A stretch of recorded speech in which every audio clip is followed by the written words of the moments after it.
Assalamualaikum warahmatullahi wabarakatuh. Selamat pagi anak-anak. Bagaimana kabar kalian hari ini? Semoga dalam keadaan baik, sehat, dan semangat belajar. Hari ini bertemu lagi dengan Feni. Sebelum kita memulai pembelajaran hari ini, alangkah baiknya kita berdoa terlebih dahulu ya. Berdoa mulai. Berdoa selesai. Hari ini kita akan belajar tema 3, makanan sehat, subtema 3, pentingnya menjaga asupan makanan sehat, muatan pelajaran IPA dan SBDP. Yuk langsung saja kita mulai pembelajaran hari ini. Adapun tujuan pembelajaran yang akan kita capai pada hari ini adalah muatan IPA. Siswa dapat memahami penyebab gangguan atau penyakit pada organ pencernaan manusia, serta cara menjaga kesehatan organ pencernaan manusia. Muatan SBDP, siswa dapat memahami definisi karya seni rupa daerah, disertai dengan contohnya. Anak-anak, mari kita ingat kembali pelajaran sebelumnya. Manusia memerlukan makanan untuk beraktivitas. Manusia mencerna makanan menggunakan organ pencernaan. Secara garis besar, organ pencernaan manusia terdiri dari mulut, kerongkongan, lambung, usus halus, usus besar, dan anus. Organ-organ tersebut tentu memiliki fungsi yang berbeda-beda. Namun, sistem organ pencernaan manusia dapat mengalami beberapa gangguan atau penyakit loh anak-anak. Berikut faktor yang dapat menyebabkan gangguan sistem pencernaan manusia. Mari kita bahas satu persatu ya. Faktor yang menyebabkan gangguan pada organ pencernaan manusia. Yang pertama adalah kurangnya asupan makanan berserat. Kira-kira apa kaitannya ya makanan berserat dengan organ pencernaan kita? Nah, ternyata fungsi makanan berserat adalah membantu usus untuk menyerap sari-sari makanan yang masuk dan membantu melancarkan pembuangan kotoran dalam tubuh. Jadi, jika tubuh kita kekurangan serat, yang terjadi adalah tersendatnya proses penyerapan sari-sari makanan dan tentu dapat menyebabkan sembelit atau konstipasi. Faktor yang kedua yaitu pola makan yang tidak teratur. Tahukah anak-anak, jika tidak digunakan untuk mencerna makanan, asam lambung dapat mengikis dinding lambung dan menyebabkan rasa nyeri pada lambung kita. Bayangkan jika lambung kita terkikis secara terus-menerus, maka tentu akan mengganggu kesehatan dan sangat membahayakan tubuh kita. Faktor yang ketiga yaitu makanan dan minuman yang kurang terjaga kebersihannya. Siapa yang di sini suka jajan sembarangan? Hati-hati ya anak-anak, ternyata bakteri dan virus bisa masuk melalui makanan dan minuman yang kurang bersih, yang nantinya akan menginfeksi sistem pencernaan sehingga dapat menimbulkan penyakit. Contohnya seperti diare dan kolera. Tentu kita semua tidak ada yang mengharapkan organ pencernaan kita terganggu dan terkena penyakit. Salah satu cara untuk menjaga kesehatan sistem pencernaan adalah dengan menjaga kebersihan makanan yang dikonsumsi. Selain itu, makanan yang kita makan juga harus memiliki kandungan gizi yang seimbang dan dibutuhkan oleh tubuh. Berikut beberapa contoh makanan yang menyehatkan bagi sistem pencernaan, antara lain buah-buahan, sayuran, dan biji-bijian. Kira-kira apa ya kandungan dari ketiganya? Yang pertama, buah-buahan. Buah mengandung banyak vitamin dan antioksidan untuk mencegah timbulnya penyakit. Yang kedua, sayuran. Sayur mengandung banyak serat yang baik untuk melancarkan sistem pencernaan.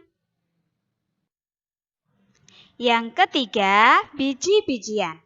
Biji-bijian mengandung asam laktat dan serat yang dapat meningkatkan jumlah bakteri baik di dalam usus.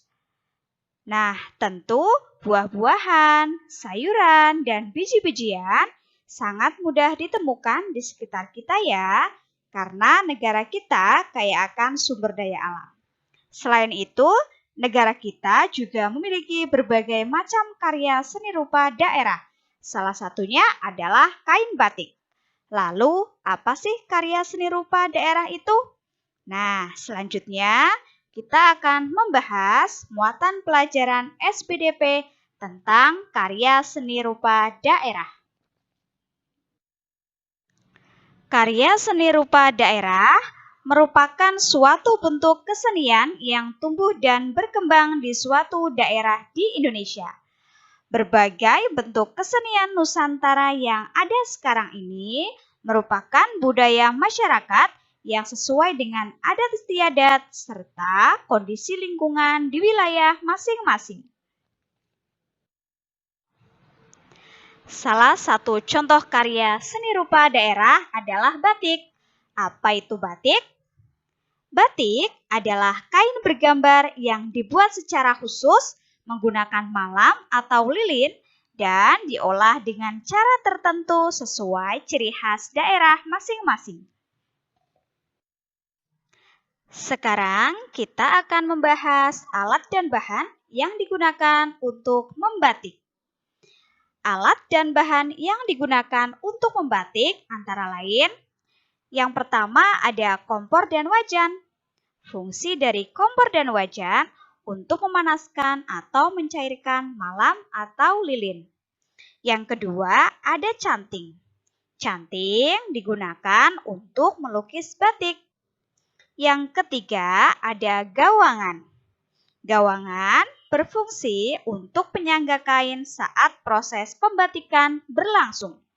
Yang keempat, pensil. Pensil digunakan untuk melukis motif batik pada tahap awal. Yang kelima, kain. Kain digunakan untuk tempat melukis motif batik. Yang keenam, ada lilin atau malam. Lilin atau malam digunakan untuk menutup bagian tertentu dari batik dan untuk mengatur pewarnaan batik sesuai dengan keinginan. Selanjutnya ada pewarna. Pewarna ada yang bersifat sintetis atau buatan, ada juga pewarna yang alami. Fungsi dari pewarna adalah untuk mewarnai batik sesuai dengan keinginan kita. Berikutnya ada meja kayu. Meja kayu ini digunakan untuk meluruskan atau meratakan permukaan kain sebelum dibatik. Kemudian yang terakhir ada dingklik. Dingklik digunakan untuk tempat duduk pengrajin batik. Setelah kita mengetahui alat dan bahan untuk membuat batik, sekarang kita akan membahas tentang karya seni batik Nusantara. Karya seni batik Nusantara dapat dibedakan menjadi dua, yaitu batik tradisional dan batik modern. Kira-kira apa bedanya ya? Mari kita simak perbedaannya. Yang pertama, batik tradisional. Berikut merupakan ciri-ciri dari batik tradisional. Coraknya memiliki makna simbolik, umumnya bermotif ular, pagoda, geometris, dan barong. Warna dari batik tradisional cenderung gelap, seperti warna hitam, coklat kehitaman, atau putih. Dan Motif batik merupakan ciri khas dari daerah asal. Nah, gambar di samping merupakan contoh gambar dari batik tradisional, yaitu batik dengan motif barong. Yang kedua, batik modern. Berikut ciri-ciri dari batik modern. Yang pertama, corak tidak memiliki makna simbolik khusus. Yang kedua, umumnya bermotif tumbuhan dan rangkaian bunga. Yang ketiga, warna dari batik modern cenderung bebas atau cerah, seperti warna biru, merah, ungu, dan lain sebagainya. Serta motif batik bukan merupakan ciri khas dari daerah asal. Dan gambar di samping merupakan contoh dari gambar batik modern dengan motif rangkaian bunga. Setelah kita mengetahui jenis karya batik Nusantara, selanjutnya kita akan membahas teknik pembuatan batik. Ada 3 teknik dalam pembuatan batik, yaitu teknik tulis, teknik cap, dan teknik cetak atau sablon. Mari kita simak perbedaan dari ketiga teknik ini. Teknik yang pertama adalah teknik tulis. Teknik tulis merupakan cara membuat batik dengan kain yang dihias dengan tekstur dan corak batik menggunakan tangan. Biasanya, waktu yang diperlukan proses pembuatan lebih dari 2-3 bulan. Nah, gambar di samping merupakan gambar dari proses pembuatan batik tulis.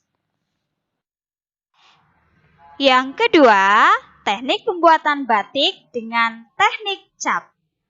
Teknik cap merupakan teknik menghias kain dengan tekstur dan corak batik yang dibentuk dengan cap.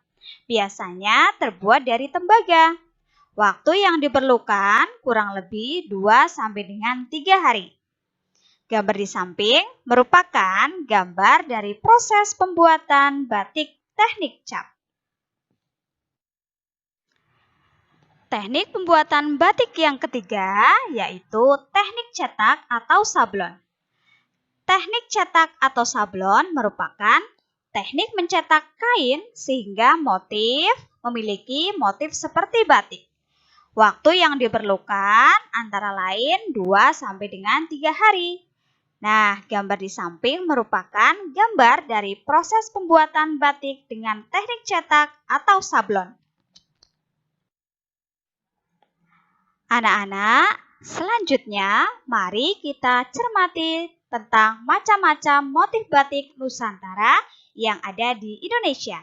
Antara lain, batik Aceh, batik Jakarta, batik Cirebon, dan batik Riau. Lalu berikutnya ada batik Solo, batik Yogyakarta, batik Tegal, dan batik Pekalongan. Wah, ternyata motif batik di negara kita semuanya bagus ya. Dan tentu memiliki corak yang khas sesuai daerah masing-masing.